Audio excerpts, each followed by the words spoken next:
순돌이 이건주의 충격적인 가정사가 밝혀졌습니다. 여러 인물들의 가정사에서 이미 여러 번 충격을 받은 분들이 많겠지만 특히나 이건주의 가정사는 너무 가슴이 아픈데요. 우선 동생과의 에피소드가 있습니다. 이건주 형제가 18년간 연락을 끊고 지낼 수밖에 없었던 이유가 있는데요. 할아버지는 안 계셨고 할머니가 3남매를 혼자 키우셨는데요. 그러다 엄마와 아빠 사이에서 이건주와 동생 이건철이 태어났습니다. 아버지는 이건주가 태어난 뒤 군에 입대했는데요. 제대할 즈음 동생 이건철이 태어났는데 부모님은 임신 사실조차 모른 채 헤어졌다고 합니다. 결국 동생은 보자기에 쌓인 채 할머니 집 마루에 맡겨졌다고 하는데요. 그러자 이건철은 그럼에도 왜 부모님은 우리를 키우지 않았던 걸까? 왜 부모 노릇을 하지 않았던 걸까? 그리고 왜 나만 입양 보냈던 거야? 라며 형은 입양 보내지 않고 자신만 해외로 입양 보낸 부분에 대해서 절규했습니다. 이건주는 그때 당시의 사정에 대해 아빠는 군에 있었고 엄마는 너무 어렸기에 경제력이 없어 형제 둘을 키울 수 없었다고 설명했는데요. 결국 부모님은 형제를 포기했고 할머니가 모든 걸 감당하셨다고 합니다. 고모들도 당시엔 중고생이었고 아기 둘을 돌보느라 많이 힘들었다더라며. 그래서 어른들이 한 명이라도 입양을 보내야 아이가 더 잘 살 수 있지 않을까라는 결정을 하셨다고 털어놓았죠. 하지만 이 이야기를 듣고도 동생 이건철의 마음은 쉽게 풀어지지 않았는데요. 이건철은 진짜 힘들었으면 둘 다 입양 보냈을 텐데 왜 형은 남고 자신만 입양 보내줬는지 그게 가장 큰 상처였다고 고백했죠. 이건주는 동생의 한 섞인 말에 한참 침묵한 뒤 정말 힘들었지만 둘 다 보내긴 싫었던 것 같고 자신이 먼저 태어났다는 이유로 남게 된 거고 그래서 동생에게 늘 미안했다고 진심을 전했는데요. 이에 이건철은 형도 나도 잘못이 아니다라며 오히려 형을 위로하는 모습을 보였죠. 실제로 이건주의 고모들이 할머니를 많이 원망했었다고 하는데요. 어린아이 둘을 대신 키워주면서 오빠 잘못인데 왜 우리가 이 고생을 해야 하냐며 울분을 토한 게 수차례였다고 합니다. 그리고 두 사람은 18년간의 단절을 끝내고 동생 이건철의 양부모를 만나러 갔는데요. 이건주는 남동생 이건철의 프랑스 양부모님을 만나 친한 포옹으로 인사했습니다. 18년 만에 다시 만난 양부모님에 대해 이건주는 그때와 변함없이 한결같은 모습으로 웃으면서 반겨주셨다며 늦게 와서 죄송하고 동생을 잘 키워주셔서 감사하다고 인사했죠. 집안 곳곳에는 이건철의 입양 당시부터 어떻게 자랐는지 알 수 있는 어릴 적 사진들이 가득했는데요. 이건주는 이 사진들을 보며 너무 보고 싶었던 사진들이었고 동생이랑 자신이랑 너무 닮았다고 눈시울을 붉혔죠. 앨범까지 구경한 이건철은 몇 년, 몇 월, 며칠에 어디서 건철이가 왔다는 걸 일기처럼 써서 간직하고 계신 걸 봤다며 처음에 딱 메모를 보는 순간 누구보다 동생을 사랑으로 키우셨겠구나. 건철이는 누구보다 행복하게 예쁨 많이 받고 컸겠구나라는 생각이 들어 너무 감사한 마음이 컸다는데요. 양어머니는 입양 전 사진으로 건철이를 처음 본 느낌이 어땠냐는 이건주의 물음에 너무 예쁘고 귀엽고 감격스러웠으며 아이를 가질 수 없어서 난임 치료를 했지만 그런데 그것도 잘 안 됐고 그 뒤에 입양을 결정했는데 이건철이었다고 자신의 사정을 고백했습니다.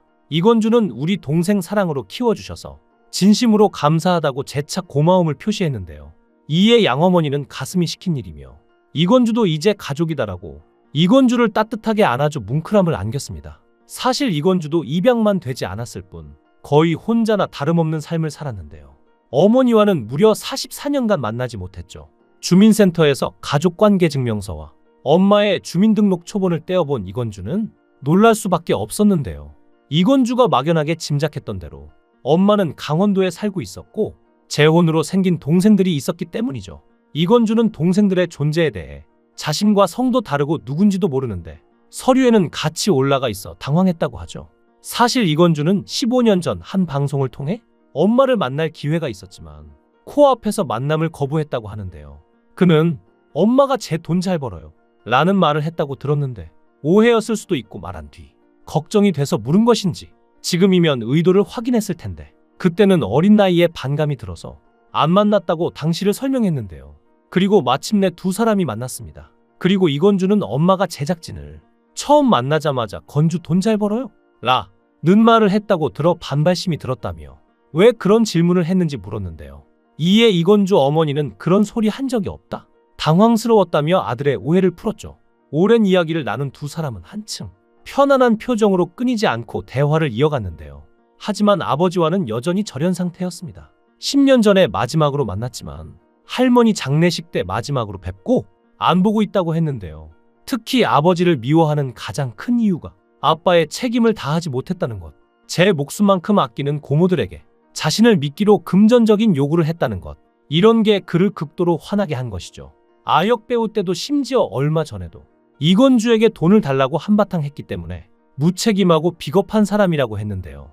이런 모습을 보며 박수홍의 가족들이 생각난다는 대중들의 반응도 있었죠. 실제로 이건주는 아버지로부터 협박을 받았다고도 합니다. 무당되고 나서도 금전적으로 요구해서 무시했더니 연예부 기자 만나서 터뜨리겠다고 아버지가 말했다는데요. 그래서 이건주는 그렇게 하라고 했다라며 자신은 아버지한테 바라는 게 없는데 아버지는 왜 자신에게 요구하는 게 많은지 싶다며 어이없어 했죠. 사실 이건주의 집안 자체가 무당 집안입니다. 증조 할머니가 무당이고 할아버지도 구술하셨다는데요. 키워주신 고모 역시 신내림을 받아야 할 운명이었지만 순돌이 역으로 활동하는 조카를 생각해 이를 거부하고 평생을 보낸 것이죠. 그러다 결국 이건주에게까지 왔는데 이건주는 거부조차 할 수 없었다고 합니다. 이건주는 불교 신자였는데 선생님들이 얘는 지금 머리끝까지 차서 안 받으면 큰일 난다 고 할 정도로 심각한 상황이었다고 합니다. 살아도 사는 게 아니었는데 물어보니 넌 진작 죽었어야 할 팔자라는 말까지 들었다며 가족들 반대가 심했지만 결국 운명을 받아들였던 것이죠. 이건주는 2020년 방송된 MBN 트로트 오디션 보이스트롯에서 트롯 순돌이란 애칭을 얻으며 트롯 가수로 활동 중이었기에 더더욱 쉽지 않은 선택이었을 텐데요. 어느 날 귀에서 방울소리가 들리기 시작했는데 또 여자 둘이 옆에서 웃고 떠드는 소리가 들리기까지 했다고 합니다. 그래서 갈 때까지 갔구나. 내가 정신이 이상해졌다고 생각했는데 잠을 자는데 할아버지 5분이 이건주를 내려다봤다는데요. 그중 한 분이 긴 막대기로 이마를 딱 때리면서 일어나라고 하셔서 벌떡 일어났는데 이게 도대체 무슨 꿈일까? 내가 이렇게 죽나? 이렇게 생각했다고 합니다. 그러던 중에 천도제를 지냈고 신아버지가 신이 오셨다. 넌 무당을 해야 한다고 하기에 방울이랑 부채를 들고 뛰었는데 정말로 접신했고 결국 신이 오신 게 맞았던 것이라며 무당이 될 수밖에 없었던 이유를 덤덤히 고백했습니다. 신병이 마음의 병으로 왔는데 극단적인 충동까지 느꼈을 정도로 심각한 수준의 우울증을 앓아서 살아도 사는 게 아니었는데 마침 그 시기에 일도 딱 끊겼고 이때 신내림을 받지 않으면 정말로 죽을지도 모르겠다는 생각을 했다는데요. 결국 운명을 받아들이게 된 것입니다. 현재 이건주는 동생의 아들인 루카를 보고 이게 진짜 가족인 건가 하는 생각이 들었다는데요. 사실 동생 이건철은 20살 때 아빠가 됐고 아이 엄마랑은 루카가 태어나기 전에 헤어졌는데 동생은 애초에 선택권이 없었다고 합니다. 버려진다는 게 어떤 건지 아니까 자신이 겪은 상황을 아들 루카가 반복하지 않길 바랐다고 하는데요. 이제 이건주는 엄마와 재회를 하며 불필요한 오해도 덜어냈지만 그동안 쌓인 감정을 해소하기에는 그리 쉽지 않아 보입니다. 하지만 이제라도 동생과 인연이 이어지고 조카가 생기며 새로운 가정을 이끌어갈 수 있는 만큼 이건주에게 행복한 나날이 가득하길 바랍니다. 여러분은 이건주에 대해 어떻게 생각하시나요? 이건주를 응원한다면 응원의 댓글 부탁드립니다. 시청해주셔서 감사합니다.